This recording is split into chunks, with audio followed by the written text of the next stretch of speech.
So Anglo-Norman tradition begins after a fight between two kings, and this is called Battle of Hastings. So this happens between a king named Harold II and Williams. Really fast.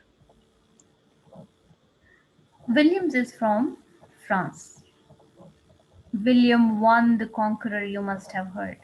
So this 1 and 2 is attached or added to the name of to an ordinary name only when somebody becomes a king. So right now we are talking about the Battle of Hastings. Williams is not the king. The king is Harold II. Harold II is the king. I am not giving you the details where does Harold II come in, because there are almost some around 30, 32 kings in Anglo-Saxon tradition, and you will not remember all of them.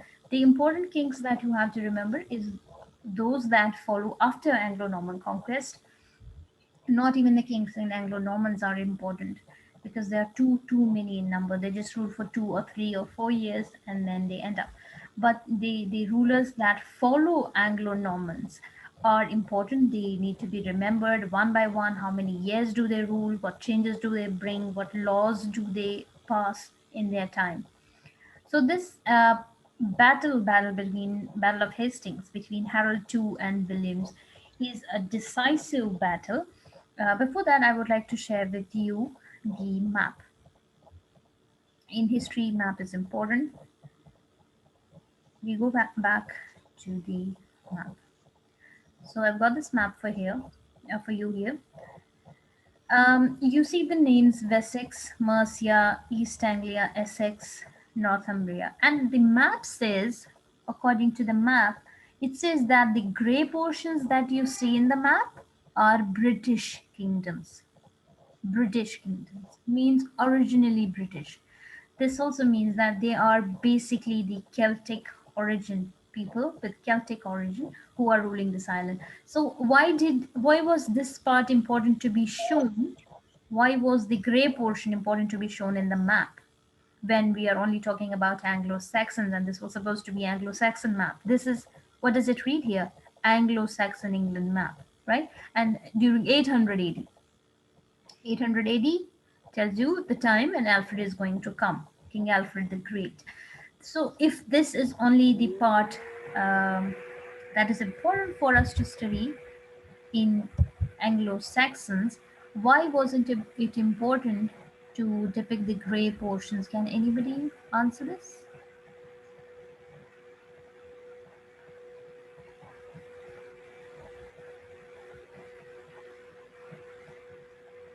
Use your brains. I think you have stopped using your brains after sitting for the medical tests. Yeah. Ma'am, please can you repeat the question? Where were you when I said it first?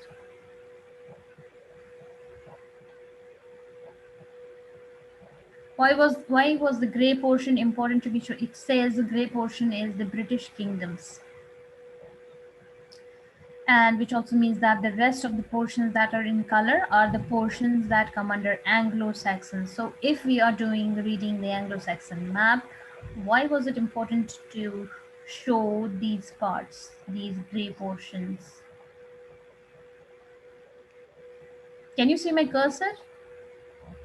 Is the cursor visible? Why was Strathclyde important to be shown? Why was the portion? Because Brits में Celts रहते थे. Uh, okay. Britons. They were called as Britons. That's why France. it's important. Mm, mm, well, they were also there in these parts. Important. You are close to the answer. It just needs to be. Ma'am, is it? Ma'am, Yes.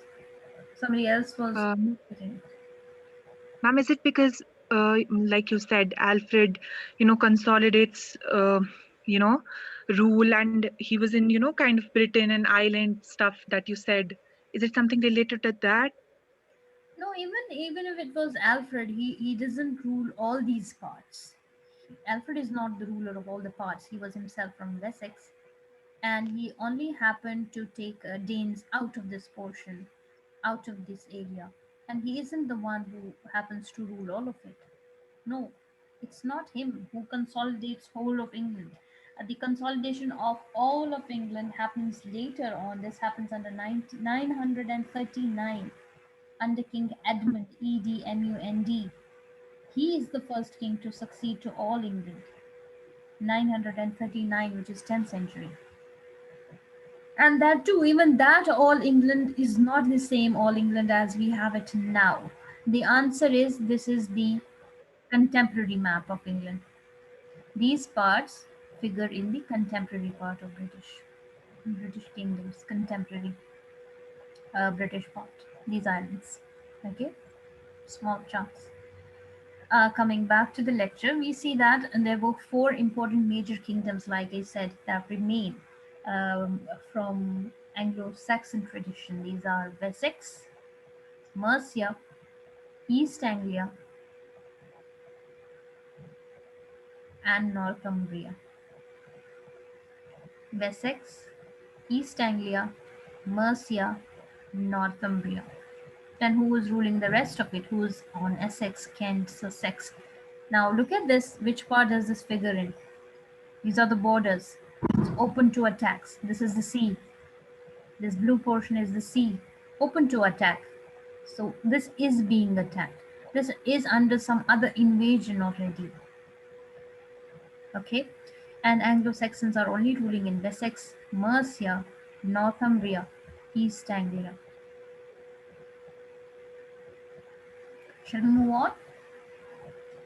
And also notice the names: Whis, Gwent. These sounds like Hui, Gui do not figure in English now. These are the old names like Gwyneth, Powys, Dyfide, or Dyfid, Deira. And look at the names that you have in this part, which is not under Anglo-Saxons: Galloway, Strathclyde. Names are different. Coming back to the board, what we are talking about is the Norman conquest. This conquest, this Battle of Hastings, when Anglo-Saxon rule is replaced forever by Anglo Norman rule, takes place with the battle called Battle of Hastings. Normandy is associated with France. It's a place in France. I wrote it like this so that you remember this. The visual imagery remains with you forever. Okay. Now the dates. Dates are important. After this is not just bead recording with not much of dates given. It's ecclesiastical history of English people. But this is now history with detail. The Norman conquest, you have to record this. Sorry.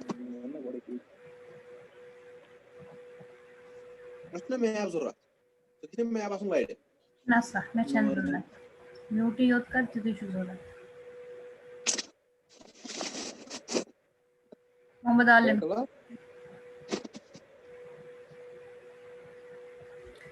The Norman conquest happens in 1066. I repeat,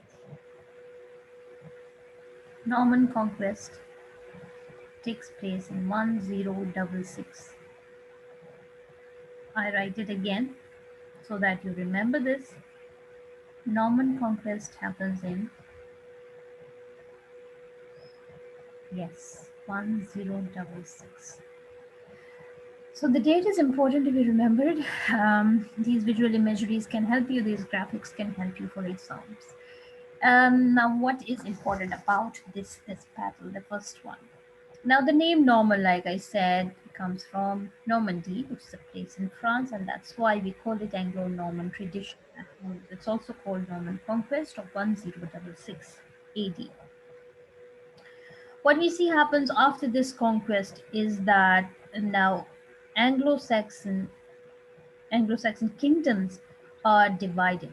Kingdoms get divided on to the basis, a new basis, which are imposed upon it by the Normans, because of Norman conquest.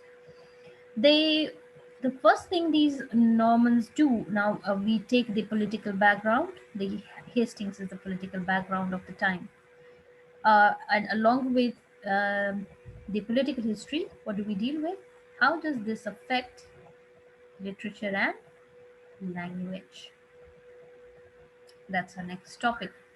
Or what happens to language? What happens to literature?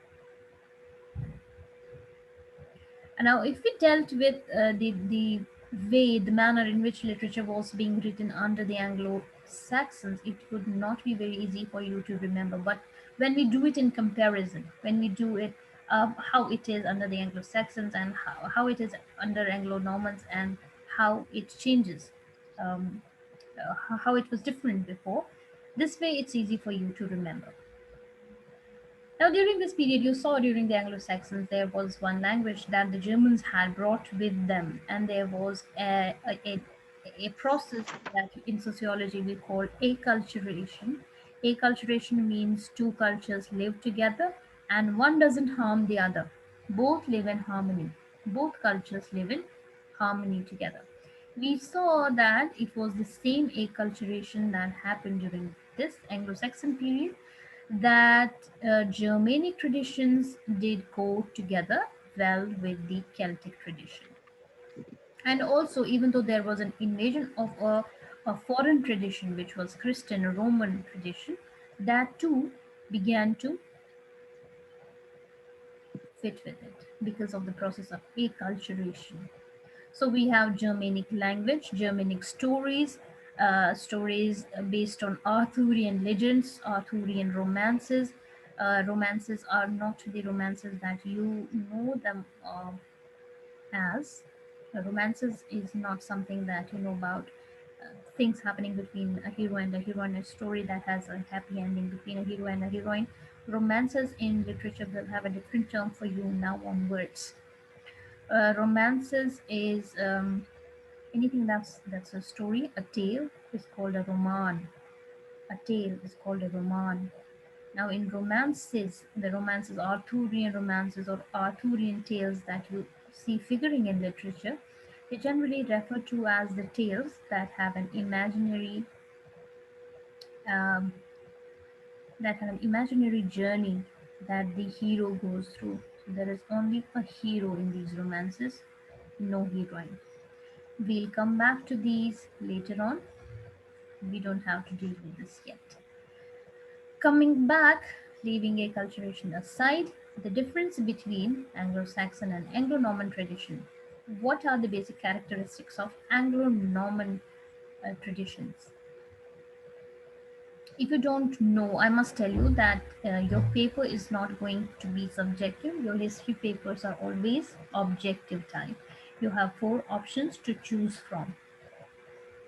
So the question can be like, which of this characteristic feature is not one of Anglo-Normans? So you have to remember what characteristics are that of Anglo-Saxons and what are that of Anglo-Normans. So I begin, and you also start jotting them down one by one. The first thing is that when you see Anglo-Saxons imposing their language on the Celtics or imposing their traditions, warrior tradition, what will you see will coming from the Normans? Normans are not the warrior tribes, they are the ruling classes. They are basically French speaking ruling class. So even in France, even in their own place, they are not they do not come from a warrior tradition. I showed you the map of the world where I showed France on the map is very close to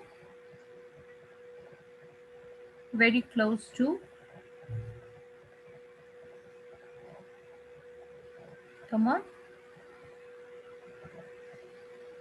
very close to.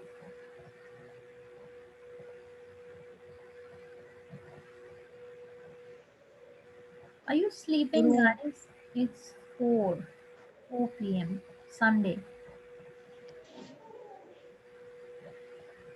It's very close to Rome. That also means that it will have an influence of Roman traditions. Now, Roman traditions are that of scholarly, philosophical tradition, where you have so many scholars dating back to Plato and Aristotle.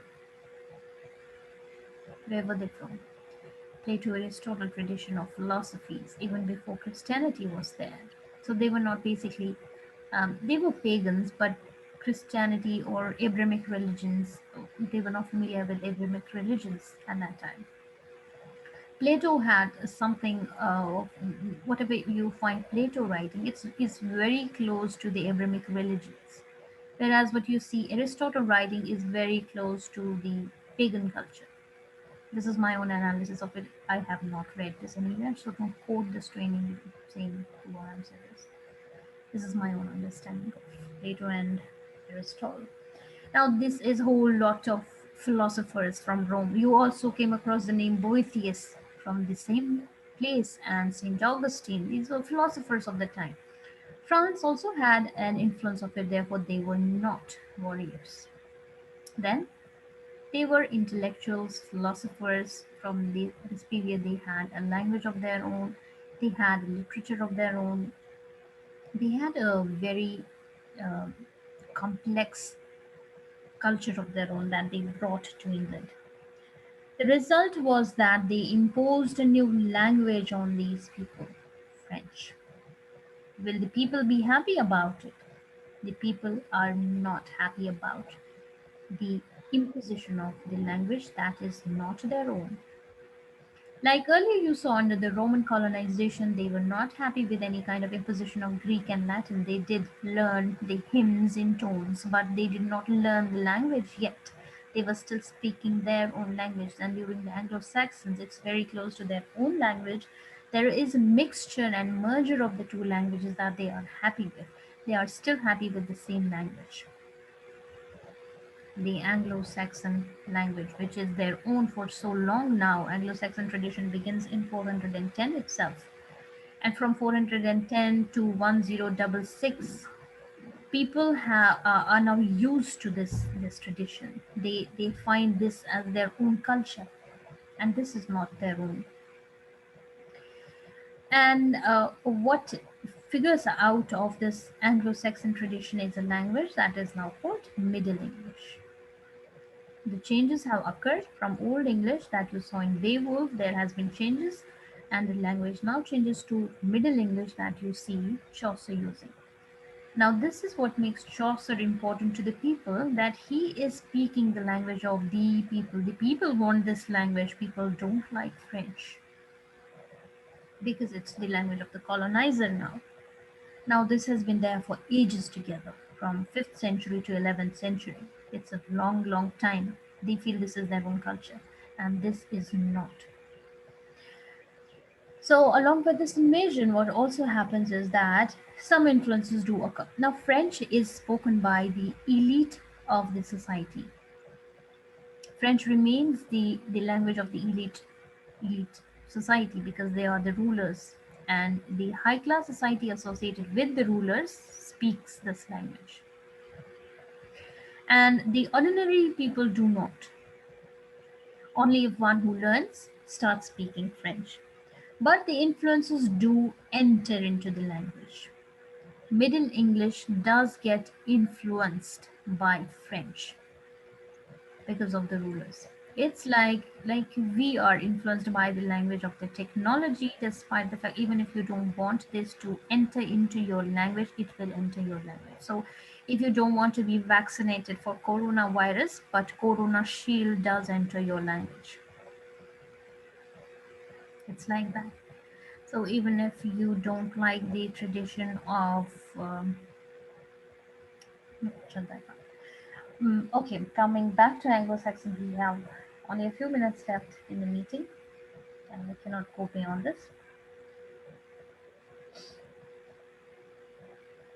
The influences we were talking about, or I think this is enough for today, right? Yes, ma'am. Yes, ma'am. Yeah, this is too much. Okay, quickly. I'll take questions now.